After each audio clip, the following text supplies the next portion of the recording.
Hi, everyone. Good evening and welcome to the March 1st Village Board meeting. If you could please rise and say the Pledge of Allegiance with us.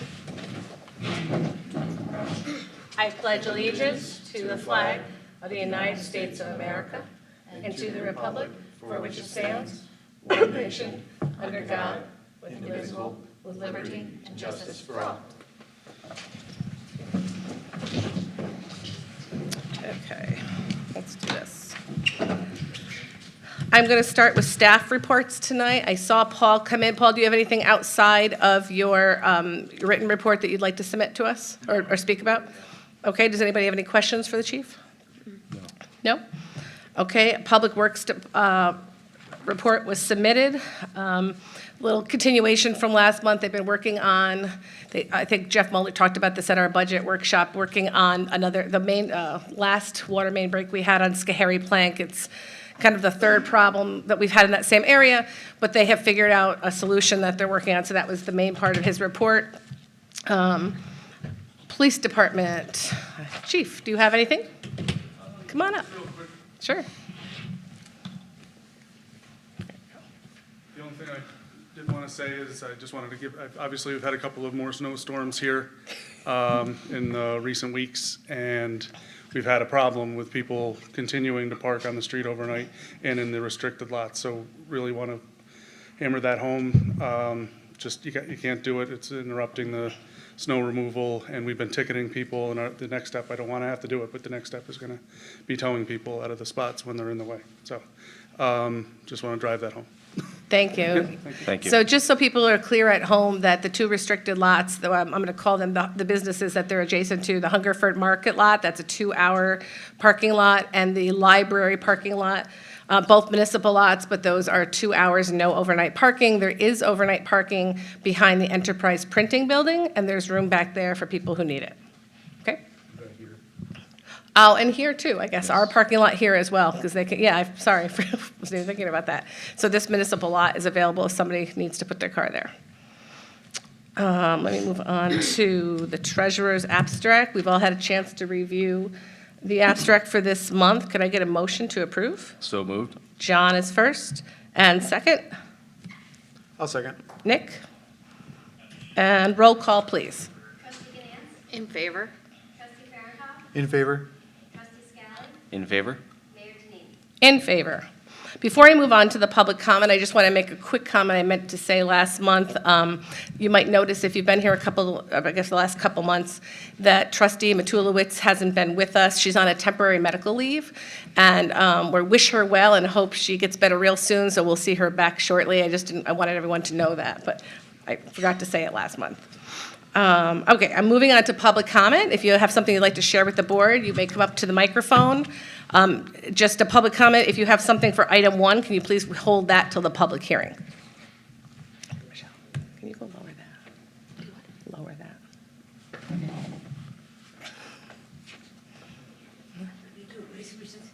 She's gonna lower it for you a little bit. Yes, you do. We need it for the machine. Not that low. That's true. I mean, yeah. It was set for chief. This is Munchkin land. Hi, I'm Judy Walters-Deneen, and I am the chairman of the Altamont Parade Committee. And this is first of a couple that I will be doing, times that I'll be able to talk about the parade. Hopefully, it's going to be May 22nd, by the way. Circle that on your calendar. Don't go out of town. You're going to enjoy it. And if you have a float, if you know an organization or a personal float, business float is welcome. We're honoring, obviously, our fallen vets, but we would love to add more things to the parade this year. If you have any musical talent, please let us know. We'd like to get more music in the parade, and we're meeting regularly, so you can contact me. I'm on the community page, or you can contact the Altamont Parade Committee, and we hope we'll see you all there, but I'll tell you again next month. Thank you. Thank you. Hello. We can raise that up a little now. Sorry, I think I can. There we go. Thank you. How's that? That's great. So I just wanted to check in and ask a question, because I noticed that the Guilderland Planning Board had on an agenda 2 weeks ago to talk about a subdivision coming off of Gun Club Road. And I wanted to check in on what are our standards for supplying water and sewer out of the village. Well, what we did is I'm going to say it was March, I think it was, we had an item on our agenda. That development came to us originally and said, we have this idea for a development, we'd like to get water and sewer from the village. So we set up, and we didn't give an answer either way. We said, well, the only way we could even make that decision was looking at the water availability and then looking at the sewer system and all that. So we set up an escrow with that group. Our engineers looked at the possibility of providing water for that, if it was even possible, before we answered the request, and looked at the septic as well. And it was determined that we didn't have, it's not that we didn't have enough to supply that safely. We didn't feel, and Jeff Mueller did not feel that we did. The engineers recommended that we not supply water for that because Okay. Because of the, we know, he talked about, Jeff did several months ago, we had the big water main break on Schoharie Yeah. West. We lost 500,000 gallons of water, and things like that happen, and we can be in, it won't be safe for us. It will, be in danger of water. So that was what we did. We went to our engineers for the decision on that. We did meet with that group again. Jeff Mueller and I did, and relayed this information and reviewed the report and things like that. So the meeting with the Gilliland, I think it was their IDA, I want to say, I think I have it right, committee, we got an invitation to that last week. Jeff Mueller did attend because I did not know about it. Okay. And the only way it would be possible is if they could get their water utility from the town of Guilderland.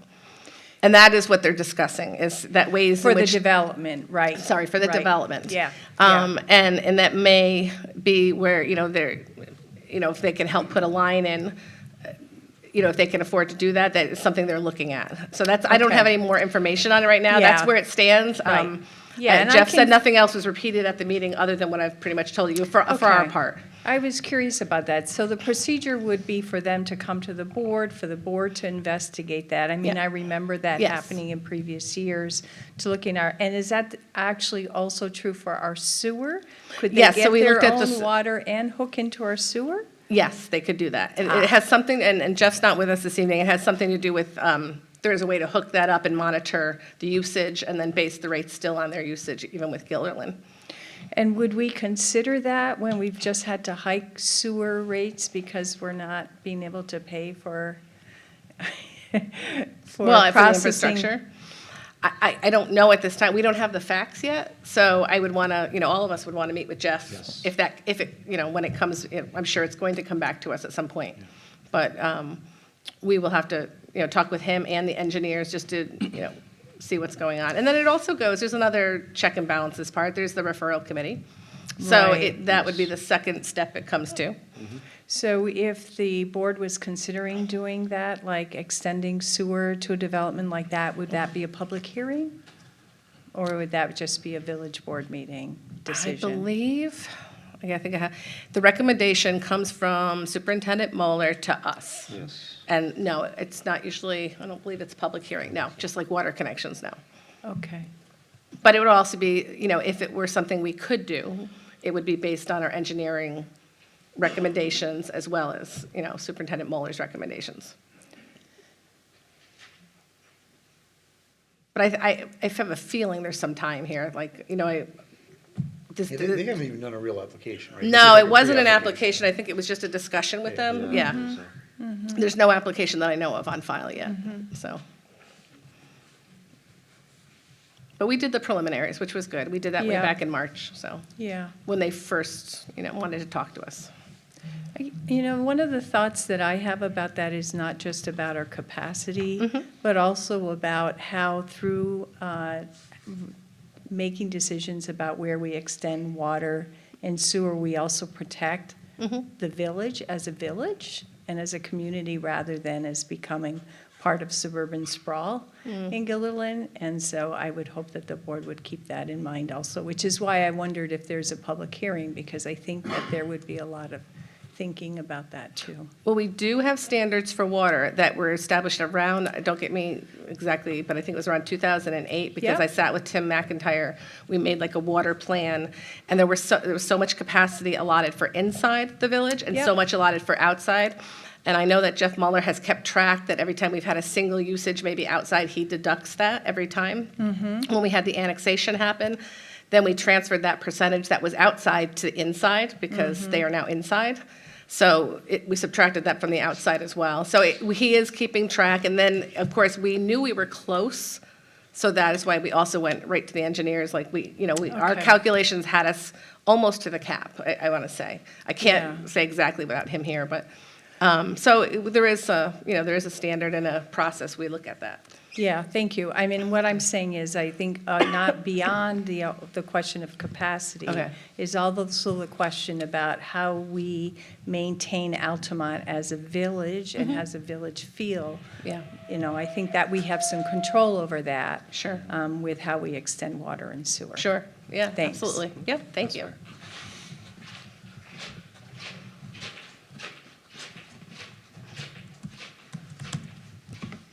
See, I'm going to bed down. You can lift it up if you'd like. I'm just wondering if it's appropriate to request a moment of silence for the people of Ukraine right now. I just left the news, and Absolutely. it's very disturbing. Thank you. Well, upon Dean's request, I would ask everyone to take a moment of silence for the people in Ukraine. Our thoughts are with them at this time.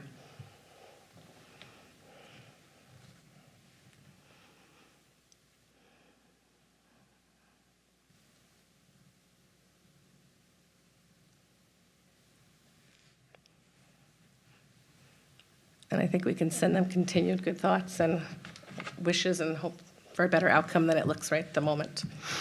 I'll continue with public comment if there's any more for that area. No? Okay. Oh, go ahead. If it's, Harvey Vallejos in Main Street in Altamont.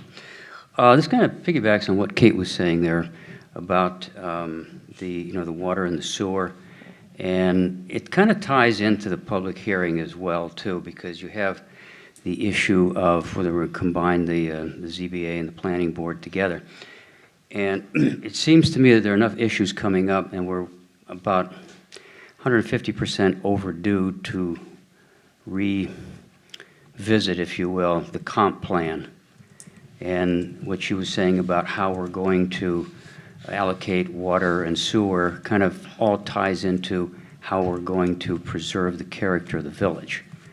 And so I would think that this would tie into the hearing about the combining of the two of them. I think that you should not do that until the comp plan has been revised, because that really gives everybody in the whole village an opportunity to have input into all the tools and levers that we can use to fashion the kind of community that we want to keep. And then the other thing was that, seeing as Tressa's not here, kind of brings up the thought that I had last month, and I dropped that off to everybody. Has there been any progress made or any thought or consideration as to codifying the appointment process for all of the, because we talked about the referral committee just now. So when, let's say, if something happens and she's not available, will that be put out to the general public through all of the means that we have available? I know way back when we appointed when you guys appointed the historian, one of the questions I came up was that, and asked, and it hadn't been done, was it out there that anybody could come and apply? We have several people that have a lot of history that could have possibly have been candidates for that. And I think it was just an appointment, so without really opening it up to everybody in the village. Are you going to act on that in terms of codifying the we're not process? acting on that at this time. No, we have to, that would be something for a discussion down the road. Well, okay, that's why I brought it in last month, so that we have time to do that. Well, there's still time to do that. All right. And then I guess that's it for that. Okay. Okay, thanks. Thank you. Okay, let me see if I see anybody else for this.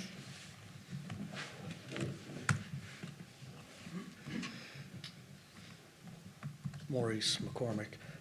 I just want to find out if there was any more information on, from last month on the chickens? Like, is that progressing forward or anything? It would be, but he has yet to turn in the application at this time. So the week, as we told Mr. Polk that evening, we would forward him the application for this amendment to come to the board, because it is a process that's set up in our Right. code. Right. He received it. He talked to our building and zoning enforcer officer about it. He has yet to turn it in. I don't know if he's made Okay. different decisions or what he's looking for, but we're just awaiting that before we can move forward. Okay, so it's still being worked on then? Yeah, it sounds like it. Nothing's come in yet. I checked with the office and nothing has yet come in. Okay, thank you. Yeah, sure.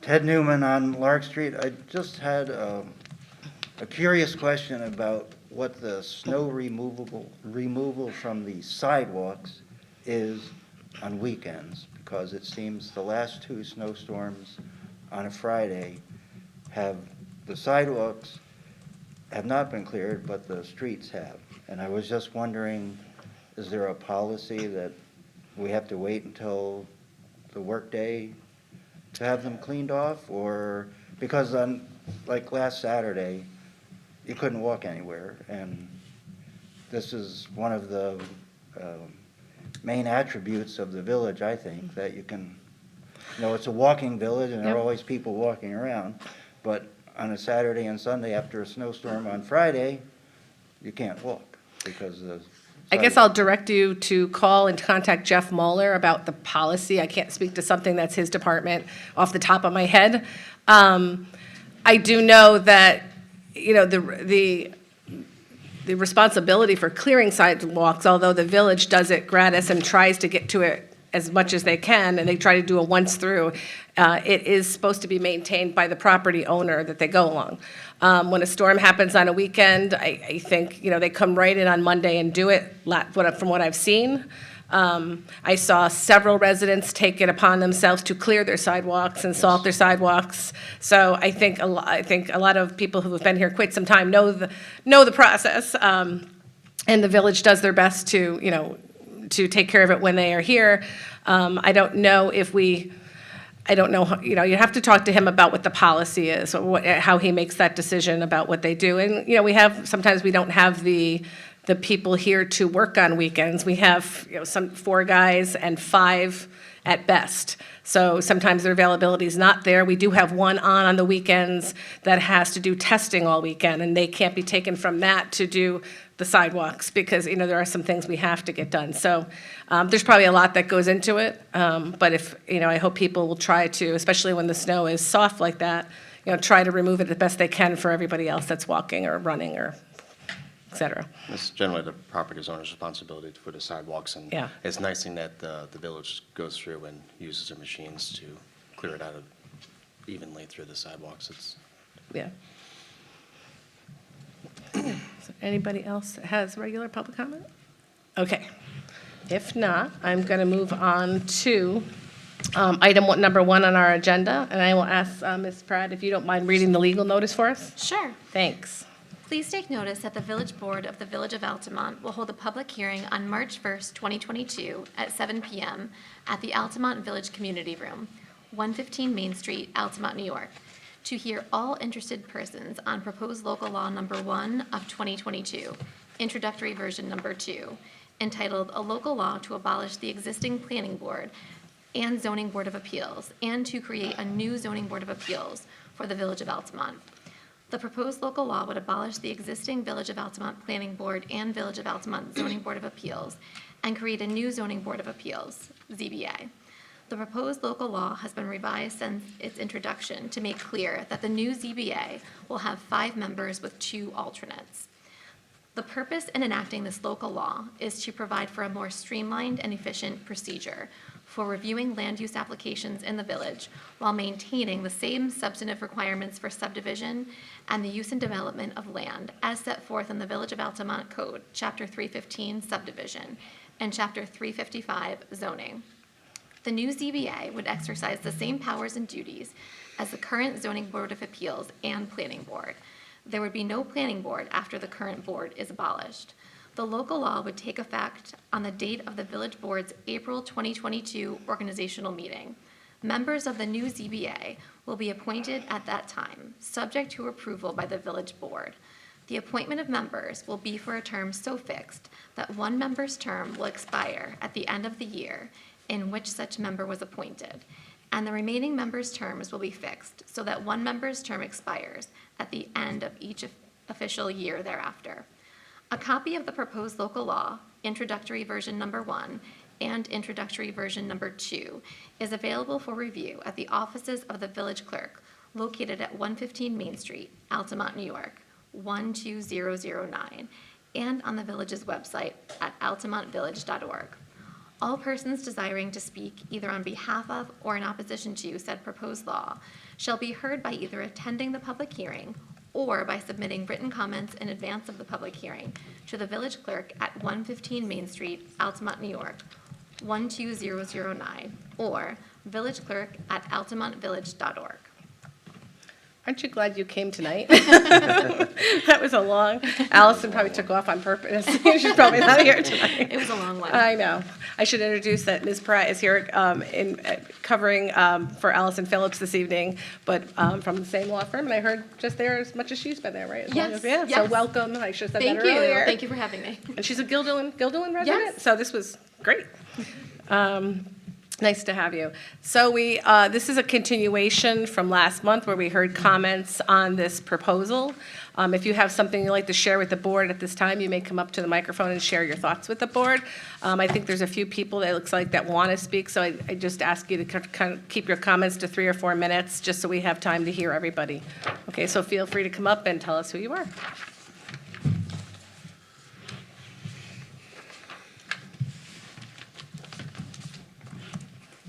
You may do that.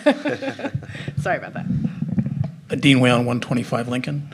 2 thoughts, now that's been clarified, that the intent of the proposed is to be 5 seating members and 2 alternates. And that was clarified late in the meeting last month.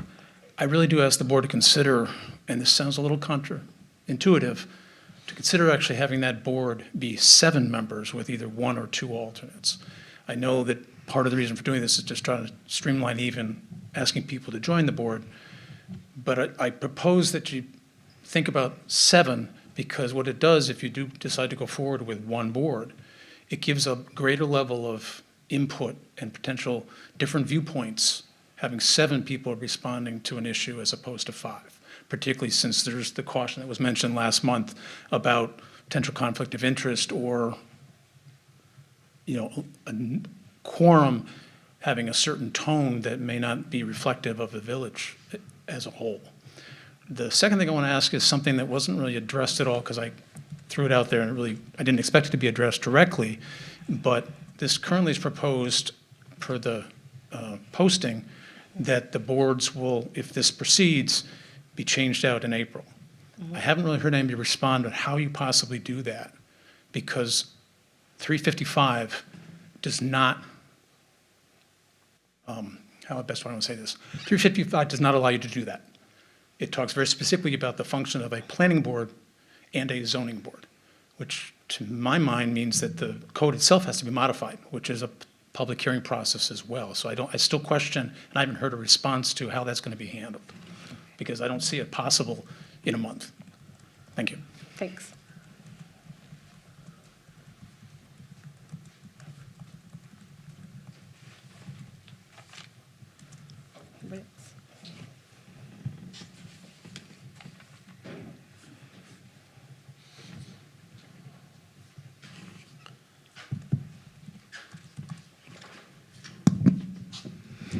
Still Harvey Vallejos since the last time we spoke. Thank you.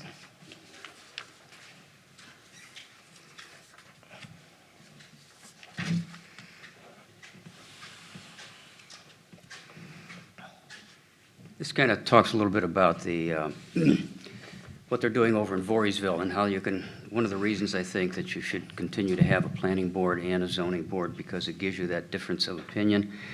It also, our whole system, basically, this whole democratic system is based on checks and balances, and that's what this does. I think also that you really should do this after you revise the comp plan, because as I said a little bit earlier, the comp plan is really what is supposed to be the guiding principles for actions that you take here. And I guess, the streamlining the process, streamline for who? If somebody has to come back and forth, it's not like we're holding up, I don't know, a bridge or some sort of a major structure or something like that, or some kind of a huge development. It's basically, it's a way to check to make sure that it really corresponds to what the village wants. And I think I mentioned last time too, is that if you take a look at the Google Maps and you see how little of the Victorian aura we still have left, it's about 30-35%, something like that. And if you look at what Voorheesville has done like that, these buildings look like they could have been here for 150 years.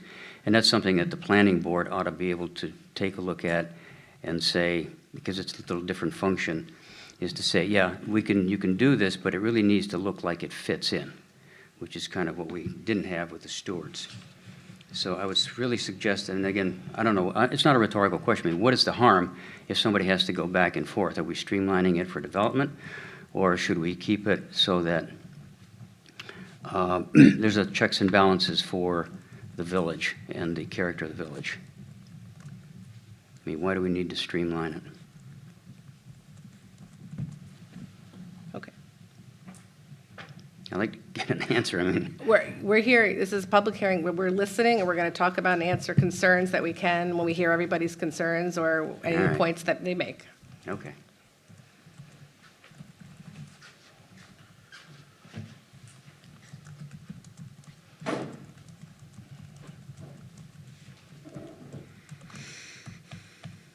Anything else? Sure.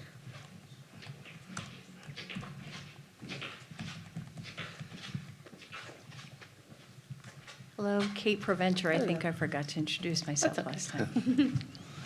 So I have questions about this, and that, of course, comes from being on the zoning board for many years. I do think it's valuable to have a planning board and a zoning board. I hear that I wasn't here last time, so I think I probably missed some discussion. I don't think that I don't think that the process that we've had where an applicant has to go before the zoning board and the planning board has been onerous or has slowed things down.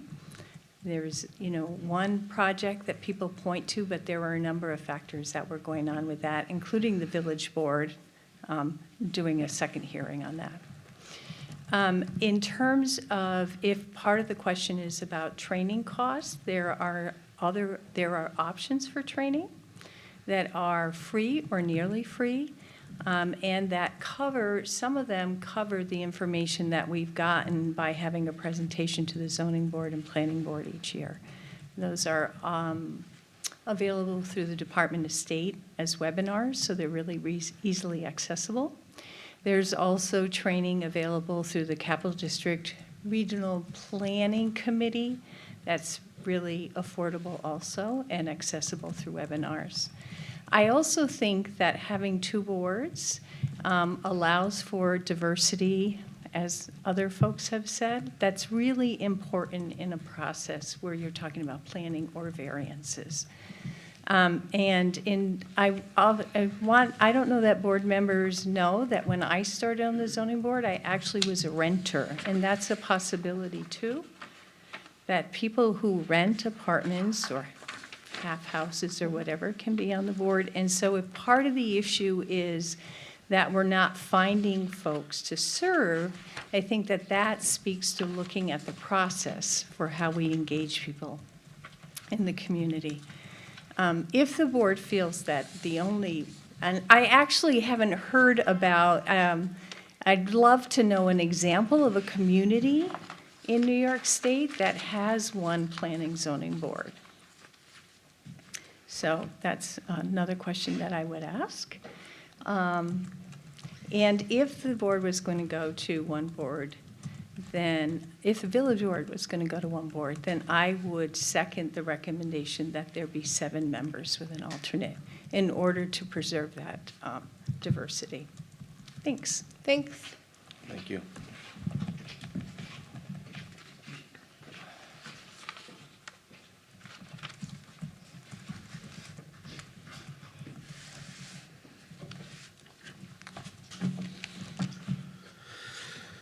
Actually, just one last afterthought. If you could address how the board is going to be appointed as you're going through.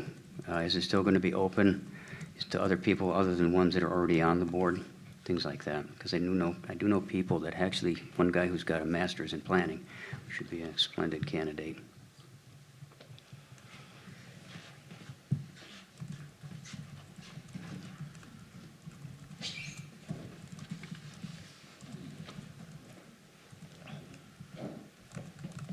Ted Newman again. I would just like to repeat what Harvey said about the need for streamlining.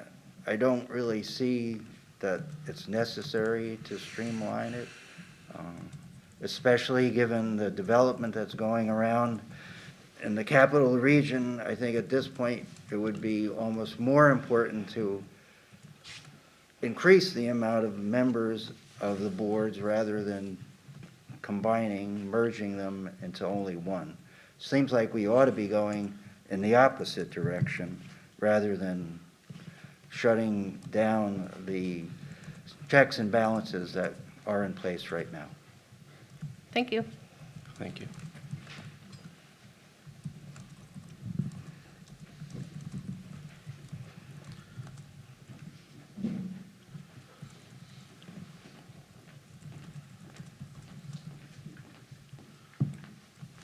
My name is Lara Stolmashik. I live at 160 Maple Avenue. Just listening to the comments, I was thinking it was people brought up the issue of engagement and lack of involvement. And I know that at one point it was said that it was difficult to find people, or at one point it was said that you had a lot of people interested in being on the various boards, and then the opposite was said that it's hard to find people who would want to be on the boards. But as Ms. Preventure said too, there is an issue with engagement in this community. It's a very small village. Very few people come to the meetings on a regular basis. I actually, during the height of the pandemic, did actually tune in to some of the meetings online. I noticed that they're not being recorded or broadcast. Why not? That was really, really handy. You know, They I could are being listen to it. recorded right now and Okay, brought- but it's not, you couldn't like go in on via Zoom. So I guess this actually comes into, or plays into the issue of the boards, plays into the larger issue of community engagement, participation in local government, which is very, very important because it's, where the rubber meets the road. This affects us all on a daily basis, this kind of thing. Only, 44 people voted in the last village board election for the mayor and 2 of the positions. That's an embarrassment. So I think anything that you can do to increase engagement, allow people to participate. If your efficiency is certainly a good thing, you'd have to really parse the word streamlining. What do you mean by that? The only thing that seemed to have been meant by that was reducing costs. But as Ms. Preventure said, there are certainly other ways to reduce costs. So if you can make the process more efficient for the village, not necessarily for the applicants, is combining the boards the only way to be more efficient? Maybe look at, is there another way to be more efficient in the process without reducing the number of people who are participating? Because I would think that that you would want more community engagement. So I would also ask too that you look more globally at how to improve community engagement in local government. So shrinking it, I think, to a single board would be a bad thing. Especially, I was opposed to the way things went on with the Stewart's project. And I was noticing as I was walking and driving by there the other day too, that, the end result, there was a lot of talk that went into, the landscaping And I see no evidence of that. So there's also the issue of, the boards are there, and how effective are they really? Because, I don't know if it's an issue of like sort of seeing whether, the recommendations were actually implemented, et cetera. So there's efficiency and then there's effectiveness too. So I guess I hope you'd keep that in mind, because I look at, again, like the Stewart's project, and it's, the landscaping that they talked about, some of it could have been quite interesting, and none of it seems to have been implemented, or at, only the bare minimum has. Thank you. Thank you. Thank you.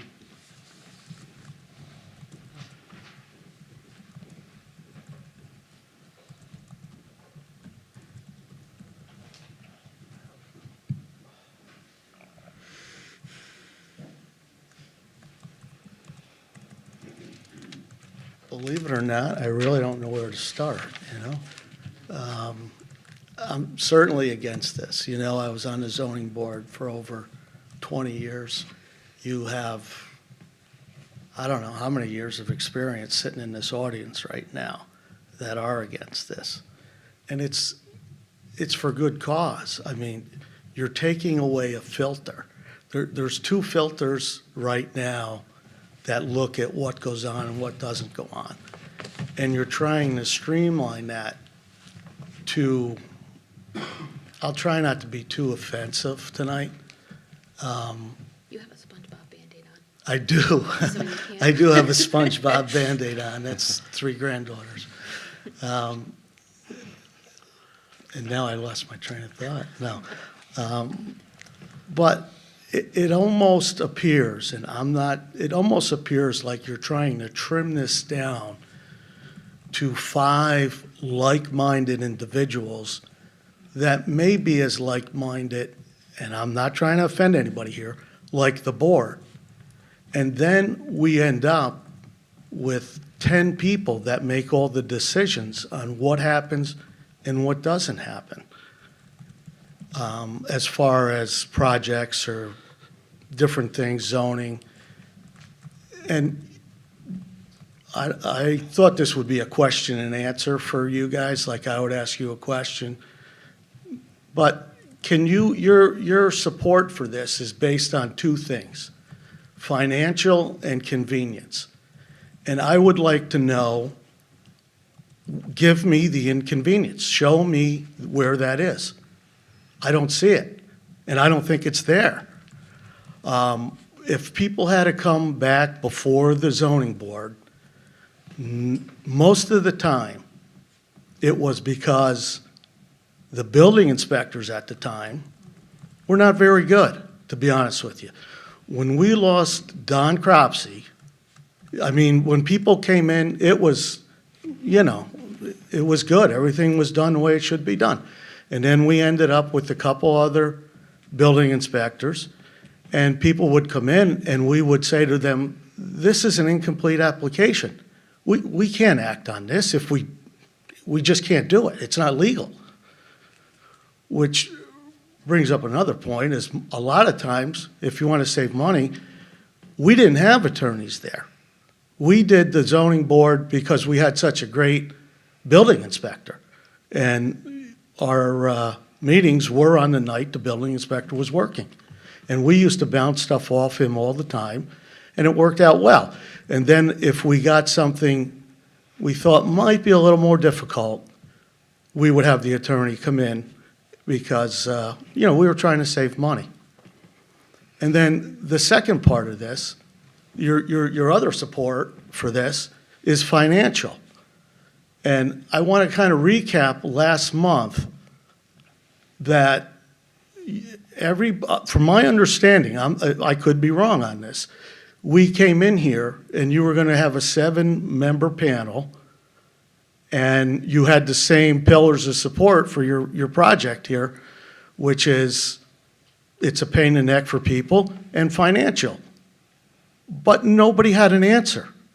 Nobody on this board could give me an answer on how much money are you saving? And I was kind of hoping I'd get that, we would have a question and answer here, but if that's not the way it goes, that's fine, that's not the way it goes. So you really got to explain that to people. if you're saving, I don't know, I heard of a number of maybe $4,000 a year, $80 a week. Yeah, I mean, I don't know, it's not a lot of money. If your budget is what? Anybody know? 1.6 million, 2 million? Something like that? I don't know what the annual budget is. I haven't looked into it that much. But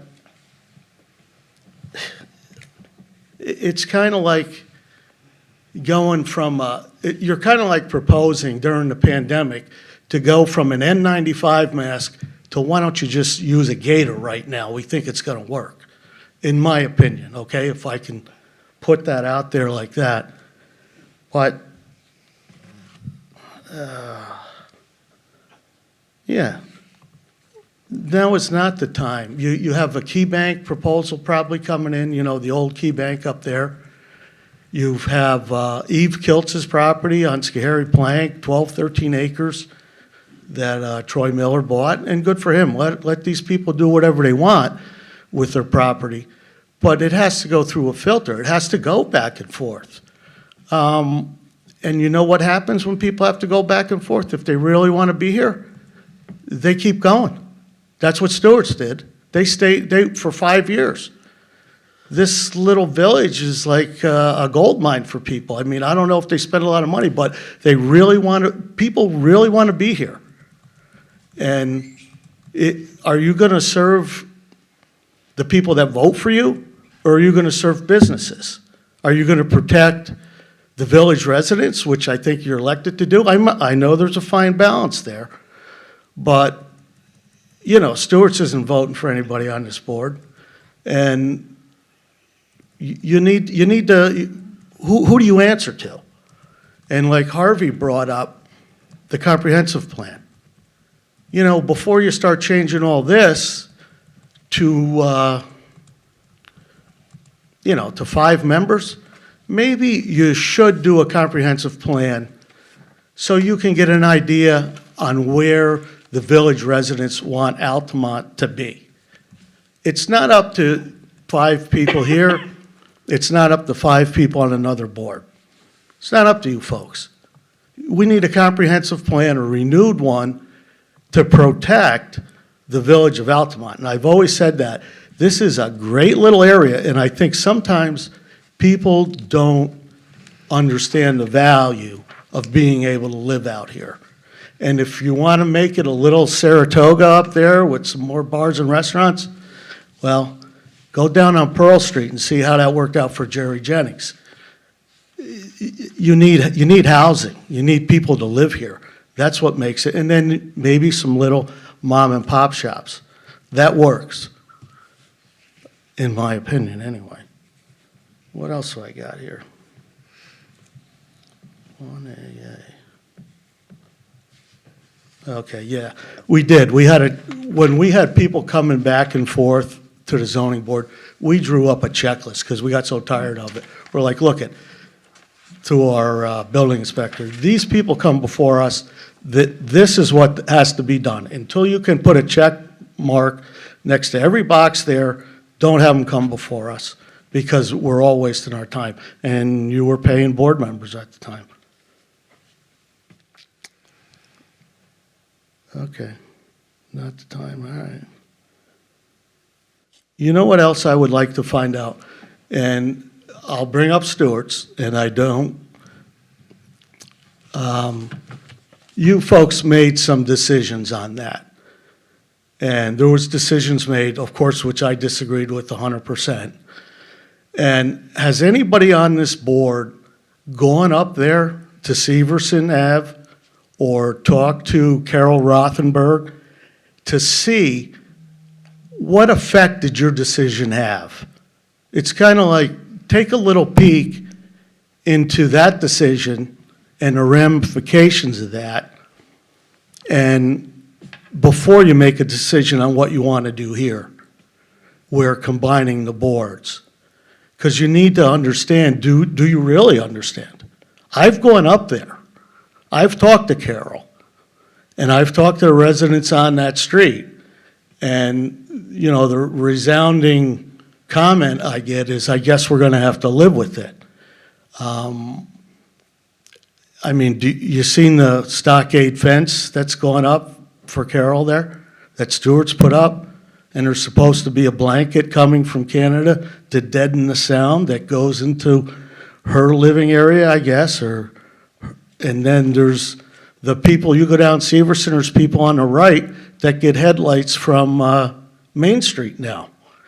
Never happened before, but that's what I'm talking about. You need to, maybe you need to do a comprehensive plan to see what people really want, because I think you're jumping ahead on maybe what you folks might want, but I'm not sure if that's the best thing for the village. Let me see what else I got here.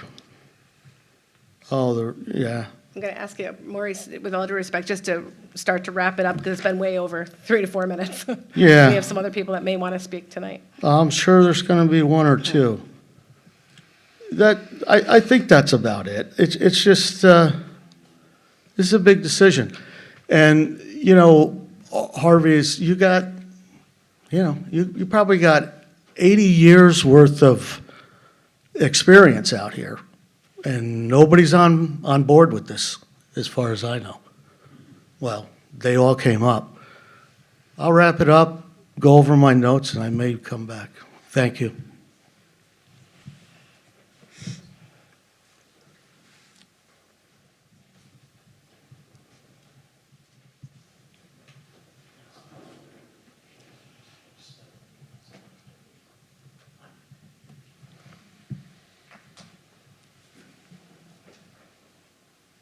Do I have anybody else that is willing to speak tonight?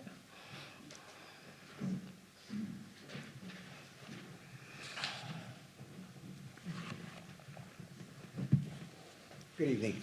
I'll make mine short and sweet, and I was sitting back there and saying to myself, oh, it's already been mentioned, but I would be remiss to reinforce that, as a couple of the colleagues said, that a 7-board member, zoning board membership would be more enticing, more diverse, putting more minds out there with experiences that may be, whoever they may be, with that one alternate as opposed to 5. Okay? Working out the timelines as far as, you know, renewals is a whole nother difference, but, you know, the memberships or the time span on the board could be shortened. You know, they can always be renewed. It actually gets lengthened with 7 members. No, I understand that, but it could be, you know, however it's stepped. me. But a 7-board member would be more appropriate if that's the route you're going to go. Okay, thank you. Thanks.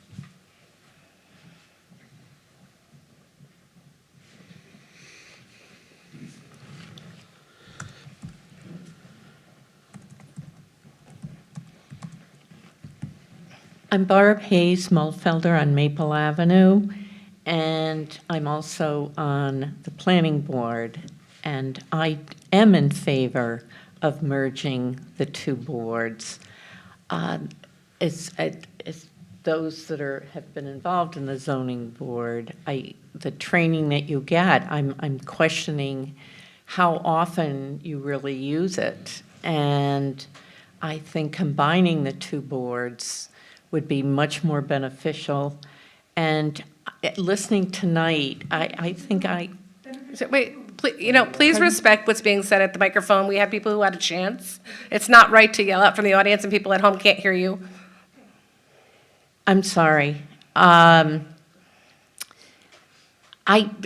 listening tonight, I think I am in agreement to raising the board to 7 and then 2 alternates. I do think, you know, having more diversity. However, I just think with the knowledge from all the board members or the new board members of the combined board, I can't foresee a problem. I think we're all have different backgrounds, and I think that everybody would be very fair, hopefully. And but again, I do think I support increasing the combined board. Thank you. Thank you.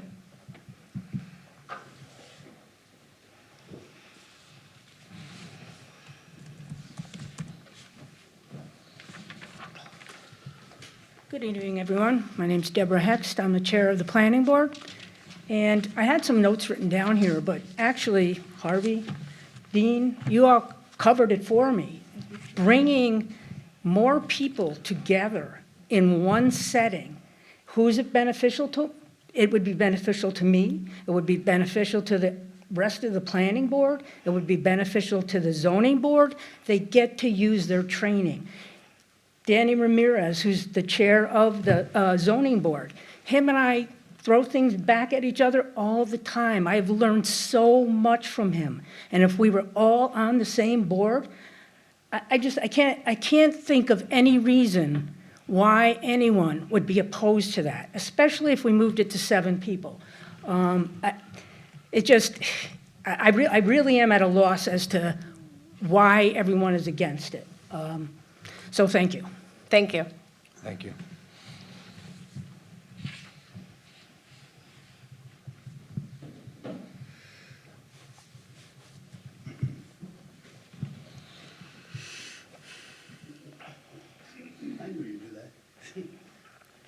My name's Steve Caruso. I am also right now on the planning board. I've been there for 3 terms. And I would like to also emphasize the fact that I don't necessarily understand where we would lose checks and balances by having one board. Putting everybody together, all having everybody trained, and all being on the same page to be able, I think, to understand things a little more clear. The community would be the people who would benefit with this. I don't think you guys, us, we would benefit a little bit more because we're more professionally trained. But I also will say, and I do agree with this, that I do think 7 people would be a better number than 5. I think you would get more diversity that way, and it would make it a little bit clearer with the results that come that way. So I do recommend that it go forward. Thank you.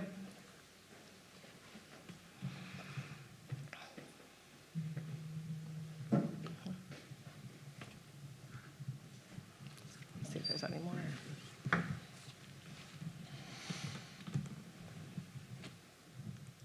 Nobody else? I'm just looking for movement. Anybody new? All right. If there's nobody else wanting to come up for public hearing, I would make a motion to close the public hearing at this time. So moved? So moved. Second Oh, was so- John, sorry, first was second. Nick. Sorry. Sorry. Nick, Nick was first, second was deep in John. thought. Sounds good. It was almost simultaneous. Yeah. Roll call, please. In favor. In favor. In favor. In favor.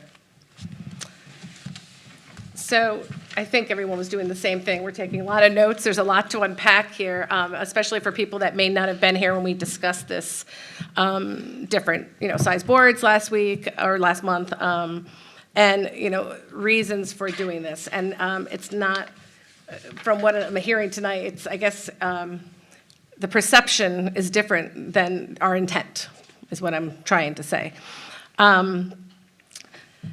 There's a few reasons we're looking at this. And one of the biggest things, it wasn't, we're having an issue with training at all. I think the new training program we've put in place, per comments from both boards, has really been beneficial to everybody here. We do an in-house training once a year, both boards. It's worked out great. And then the planning board, more often than not, they meet so many times a year, they put it into action. They have really honed their skills. ZBA does not meet it as much. They have lots of great experience and backgrounds in their, all different perspectives. But I would say that they don't get to meet as much and use that training. And there's a lot of, we have a lot of back and forth just if an application comes in. So it was kind of like, okay, what can we do to work on this? Dean brought this up last week. In 2007, when the comp plan came out and was developed, there was this thought that the planning board did not meet regularly enough. So the responsibilities were then swapped. And then those responsibilities at ZBA, who met all the time back then, would go to the planning board. And the way I look at this, same problem, different board. We didn't solve the issues of 2007, it just moved. So when we were looking at this, and you may call Stewart's the outlier, but it's the outlier that really pointed to some things that we could address and say, you know what? This isn't working so well. And that's not the only example of sometimes the things have gone back and forth, but that was the biggest one. So it was really magnified. So we saw these things. But, so looking at a change, to me is why not try something different?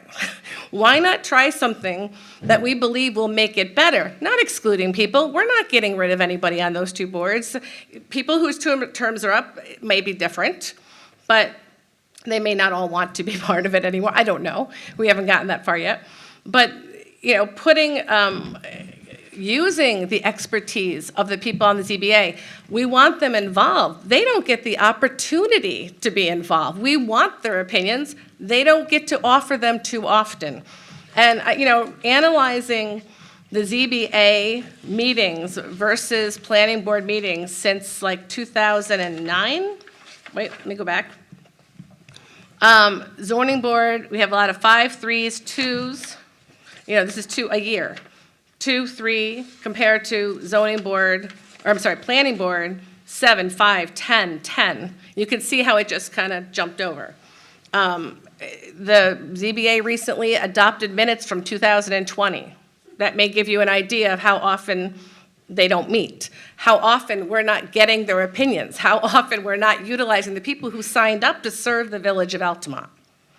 Okay, so we looked at that. I think if 2019 and 20, if Stewart's wasn't here, they probably would not have met. 19 was only Stewart's. 18, there were 2 applications.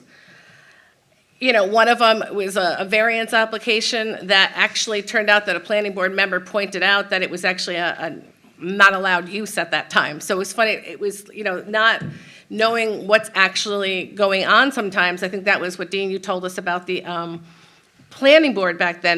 They weren't in the loop. Well, the zoning board is also out of the loop for some of these things. And I praise Danny and Deb, the chair people of both those boards. They do attend each other's meetings now because they saw the importance of being involved in each other's boards. But not everybody can attend both meetings. This is why we're trying to do this. Streamlining's not for the businesses, but it does help them some. It's for them, it's for us, it's for everybody. Taking an application, and I guess efficiency is the better word. It's not streamlining. I don't know where the developer thing came from. It's not about developers. That was rattled off, I think, tonight. It's about taking an application and going through it, not going back and forth, we're applying for a variance. Well, wait a minute, we have to send that back to planning board first. Plus, we have to get it okayed by Albany County Planning Board. There are schedules. We're not Guilderland. We don't meet twice a month. It can put a business back, even a small business. If they're applying for something, they have rent to pay, they have plans, whatever their business is going to be, they have openings. I'm not trying to rush it for them because these boards are excellent at crossing their T's and dotting their I's. They're really good at going through the code. But we also have to consider we want to be business friendly. We want businesses to open up here. We want those little mom and pop shops Maurice was talking about. But we don't want to break them in the process. And so, to have them go back and forth and lose time on their business, from a family who had a business here in Altamont, it's really important to work with your businesses. And if we can help them a little by streamlining the process and taking their application and saying, hey, you know what, we need a variance maybe, and we need to get our SUP approved. There's no reason one board, we're not dropping duties. We are merely saying one board combined can serve both practices. You have a zoning board that has the 5 checklist items that they have to go through for every application. And the planning board has their own checklist of things for an SUP or whatever they're hearing on that kind of a thing. So those are all still in place. There's nothing being taken away. It's taking the collective knowledge of both and saying, let's work together and make this a very strong board. Efficiency for our office is huge. We have a very part-time staff. I think everyone here knows that. We have 1 full-time employee. And your answer may be, well, let's have another full-time employee. Well, that's tricky. If you know our budget, that's real tricky. So we increase when we can, but we have one person addressing, the secretary to both boards. and planning and zoning, and timelines when you have 2 different meetings a month, and she's trying to meet this one and that one and get Albany County, and we know it's a lot of work, but to streamline that for our office would be huge. It's huge hours and labor hours and costs. It's huge. Financially, without counting the costs of the labor costs of our office and building inspector, you are looking at about $3,000 to $4,000 a year. Some may say that's a drop in the bucket, and that's notifications, legal notices, and probably counsel. Those are the fees that are the biggest. $3,000 to $4,000 a year. If you had attended our last budget hearing, which was only a few days ago, $3,000 to $4,000 is huge. I know Harvey knows that. I know Dean knows that. They've sat on that where we've tried to pull $1,000 from anywhere we could so we can give something else $1,000 we really feel we need to. It comes down to the $500 and $1,000 in a village this size. We do well. It's a tight budget. We make sure we have everything we have, but $3,000 to $4,000 for us, it's a big deal. And if you come to those meetings, you know that. So I'll give some of these questions, and I'm sure sorry, I'm out of my rant here. You're good. Okay. No. Okay, there we go. You're not limited to 3 minutes. I'm not limited, good. To answer Dean's question about the timing and planning as far as the month and things like that. We talked to Allison Phillips about this, and part of the local law addresses that. So as far as things saying, well, planning board does this, there is a part of local law that says, wherever this says XY, or says planning board, it is the duties of the zoning board. It's part of the local law. She worked that in because you're gonna have that issue, kind of chicken before egg. No offense to the chicken law, but that is in there. She covered that in her, the way it was developed. But Carrie, that's not been represented to the villagers. That was not in the notification. It was not represented at all until just now. No, it's in the law. It's written in the law that's been posted. The law's been posted. It's been outlined since, a couple weeks back, more than that, maybe? Yeah, it's been out there. So it was covered in that. So that, as far as that goes, we had some notice. We've talked about the comp plan. The comp plan, I think we all know this, I hope, that it's a document that identifies our goals and objectives, our principles. Then the code is based on those goals and objectives. That's what was done back when this is done. Is it overdue? Absolutely. Do we have to start addressing this? Absolutely. I don't disagree at all. But it kind of gives us, the baseline for our code. These boards enforce our code. They can keep some of these goals in mind, but the code is what is represented from this.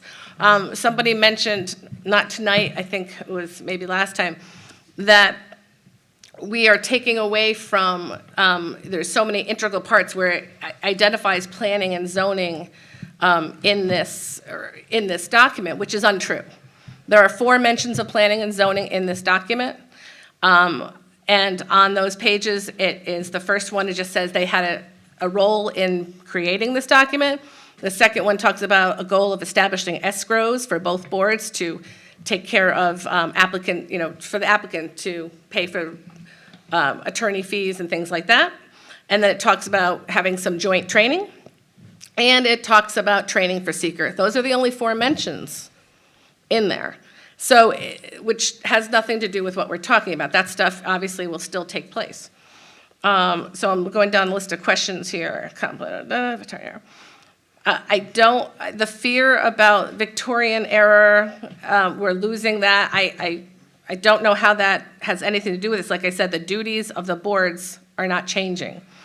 It would be one board that would address the same thing that they've been addressing all this time. Let me look. Diversity. All right.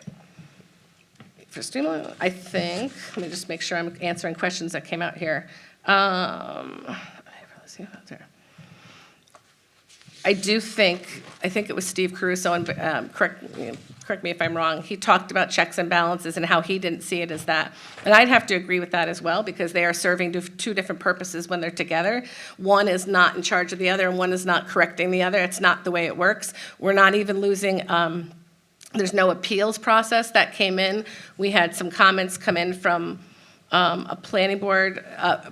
Deb Hex sent the board comments from her planning board. And there was one question, all 5 members had expressed that they were in favor of all the things that we've heard, from Deb Hex actually tonight, and a little bit from Bart Felder and Steve. But one did talk about the appeals process, and would we be losing an appeals process? They were asking a question. But the planning board, there is no appeal to the planning board. The ZBA does not do that. You're not losing that. So I just wanted to make sure that's in there. Did that. I think I answered the questions. There was one more. I know there was something in here I wrote, but I'm not sure. Hopefully. Does anybody else have, can you address? I feel like I missed a question, but I think I got most of them. Didn't Catherine ask? All right, let me go back. Other, Oh, maybe yes, you. thank you. I knew there was, Other villages were using right. a combined board. So we Wasn't looked, that you? yes, and there were 2 that we specifically looked at, their laws, they're in New York, but I honestly, do you know the names off the top of your head? It's in Allison's, well, let's just say, I'll give you the local one, Village of Ravenna. Yeah. And it does work very successfully for the Village of Ravenna. Again, is it the absolute answer? I don't know. Do I think it's a good idea to try? Absolutely. I just do. I think it's worth trying. Now, the mention of the 7-member board, I'm not opposed to that whatsoever. It wasn't, we were trying to say, okay, a board is generally 5. Instead of having 1 alternate, let's have 2, because we really want people that are trained. Then they're coming all the time, whether they're voting or not, they're still involved. I know Deb Hex and probably Danny too. They have asked their alternates for comments. And they've really engaged them when they are having meetings. So I'm not against a different configuration. If that, it sounds like that was something that was very in favor here. I do believe we have diversity on the board even now, I mean, both boards. We have people from all sides of town. We have people who ran in elections but aren't sitting up here now, but both of them are serving on 2 different boards. I mean, we want those opinions. We want people with different opinions. Those people are on the boards. And the people that are engaged monthly with us know that. So I'm not, like, if this board thinks that's something we want to talk about, like the makeup, I don't know how you feel about everything else, but that is something I don't have there is something with the terms, we'd have to work that out, because again, Allison Phillips described last time, 7 years, 7 board members, 7-year terms. Right, Is that's that, right. I was gonna ask you about that. Right. So the terms are staggered, and then if there's a new appointment or a reappointment, it's based on the number of board members. So if it's a 5-member board, it's 5 members. If it's a 7-member board, it's 7 members. Or 7 years, sorry. 7 years. Yes. Okay. I'm sorry, that's in law, it has to be that way? You couldn't do like, say you had 7 members and an alternate, could you have 2 people each year for 4-year terms? That was my question. So can you alter that? I didn't know where that came from, that's all I was asking. Right, so that comes from I'm sorry, I'm just Yeah, looking you're at not my answering internet that, connection here. I had this part of the New York State village law up here. I can look into that to see if that's something that could be altered based upon those provisions in the New York State village law. So your question is, if you had a 7-member board, could you shorten the terms to less than a 7-year? So, all right, let me back up, I guess. If it's a 5-member board, but you have 2 alternates, when do the alternates' terms expire? But there's still 5 members, there's still 5-year terms. The alternates have the same term as a voting member. But it's staggered, right? Yes, they're all staggered. So when does the alternate happen? Is it The year alternate 1, would 2? move into a voting position if someone on the voting board, no, I guess I'm confused. They are in line with one of the members. So there could be a member. Oh, I see what you're saying. And an alternate that could be out there Yeah. the same year. Okay. Okay. Okay, so I guess then we have to look into why, does it need to be 7 years is a lot. It is. Yeah. And this is why we walked, kind of So- Right, it's a long veered away commitment. from that. Right, Yeah, from someone, for sure. that's all. Well, but except, let's keep that to the side for the moment. Why don't you guys share any of your thoughts, since I kind of monopolized everything. Sorry. Roll call. I mean, I just feel that, I myself would probably feel better with a 7-member board. I am concerned about a 7-year term, so I'd be very interested to see if that could be adjusted, but. Pull your mic that way. I usually have a really big mouth. But I don't have a problem with a 7-member board at all, with 2 alternates. So if we could find out what kind of leeway we have or what we could do about that, I think that would be beneficial. Do you guys want to weigh in? Yeah, I mean, I took a bunch of notes down here. I don't need to get into everything. I think Mayor Denine covered a lot of it. One of the things I did like was, Maurice, you had this analogy of a filter, and I think that actually, I like that, partially because I think that, to me, that explains why one board could do both filters. It's not, as the mayor mentioned, a check and a balance like, one board isn't the Supreme Court that's overturning one of the other boards. It's not that kind of check and balance. They're doing 2 different things. The streamlining and the cost savings, I think those are kind of tangential to really what struck me as a reason to do this. And for me, the thing I'm worried about is a people who have volunteered their time, and we heard some of this from the current planning board members, that spends time getting trained, that signs up for however many year term it is, and then doesn't get to use their skills, doesn't get to give their input. If that was me, I would be very frustrated and disillusioned and kind of start to tune out. So in my mind, and this is kind of how I pictured it when it was first brought up, was you'd could have one very trained, very active, very skilled board that could look at both of these present boards' filters, or through those filters, and be able to give that feedback. I agree, it's probably worth trying. I think, again, a very well-trained, very active, very skilled board, and maybe it should be a bigger board. I think I like the idea of a 7-member board. Hopefully it doesn't become, crazy, too many people shouting at each other, but I think it's worth, again, it's something to try. So, yeah, I'd like to maybe look into that a little more. I'm not opposed to the idea. John, do me a favor, can you pull that mic yes, towards I you? can. Sorry. I'm not opposed to your idea. I was on the planning board, and we met quite frequently. I understand where Deb and I understand where the zoning board, that they can have their ideas, and we met so frequently, and the zoning board had not. I feel that that's a nice compromise if we do move forward with this for a 7-member board. I think that might be a good idea because there's enough ideas. We still have to follow what the zoning says to move forward with something. So opinions can only go so far. However, I do agree that a 7-member might be beneficial for the village as a whole, and as we moving on with what we identify as Altamont. So I think all of us have said that that was something we'd be interested in going forward, but we are interested in trying a consolidation of sorts, and seeing if it is something that might work better for the village, and for the people who serve on these boards. So my question to you is this, because this public hearing is based on local law that is outlined in a particular way. So to me, we have to, and correct me if I'm wrong, amend that local law appropriately, have a public hearing on the amendment of that law, and then go forward from there. That would be my recommendation, right? It would be to, the same way that you did. Yes, for this meeting. For this precise reason, yes. And I would re-refer it to the county as well. They're going Sure. to have the same input. Right. Because it's not a very Yeah, substantive change. yes, they left it to local Exactly. decisions, yeah. Yes, but I would absolutely do that, just because it would be Okay. an amendment. So I would re-notice it in the same way that you did for Okay. this particular meeting as well. So is everybody, And revisit the idea of is it 7 years and could we?